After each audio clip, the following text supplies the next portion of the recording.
ધોરણમાં અભ્યાસ કરું છું. આજે હું તમને 12મી જાન્યુઆરી એટલે કે રાષ્ટ્રીય યુવા દિવસ વિશે સ્પીચ આપવા માંગુ છું.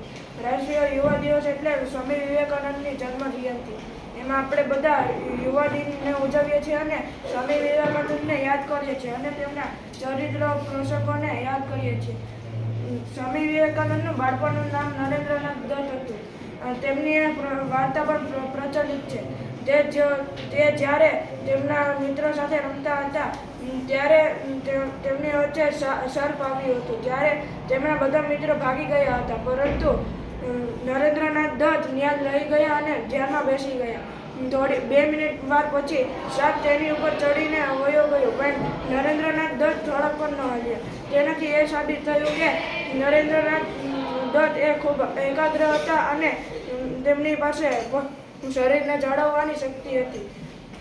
આપણે જોઈએ છીએ કે વિવેકાનંદના ચરિત્ર પ્રસંગોમાં પણ એકાગ્રતાની વાતો કરતા હોય છે અને આપણને એકાગ્રતાનો માર્ગ દર્શાવતા હોય છે.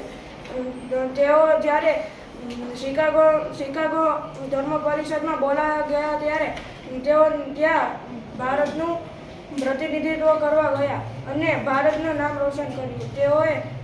જેવો તે પોતાની સ્પીચ ચાલુ કરતા કહ્યું કે my brothers and sister of America. આ બોલતા જ તે આખી સભામાં તાળીઓનો ગુંજ થઈ ગયો અને બધા તાળીઓ વગાડતા પ્રસન્ન થઈ ગયા. તેનો અર્થ થાય છે કે ભાઈઓ અને બહેનો અમેરિકાના. અને આવું આગળ આખી સ્પીચ બોલતા આખી અમેરિકાની જનતા તેમની ઉપર પ્રસન્ન થઈ ગઈ અને તેમના વાતોને ફોલો કરવા લાગી.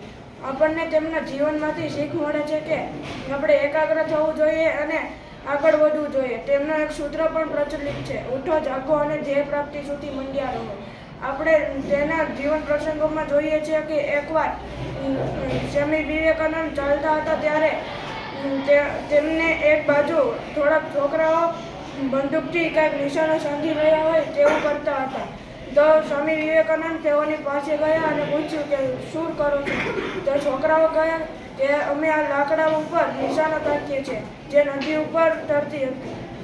તો સ્વામી વિવેકાનંદે એક જ વાર બંદૂક લઈને તેના લાકડાને ડૂબાડી નાખ્યું અને તેમણે સાબિત કર્યું કે એકાગ્રતાથી કોઈ પણ કામ સરળતાથી અને સારી રીતે કરી શકે છે. તેથી તેમના વિચારો અને ઉદ્દેશ્યથી ભારતે તેમના વિચારોને સ્વીકાર્યું છે. આભાર.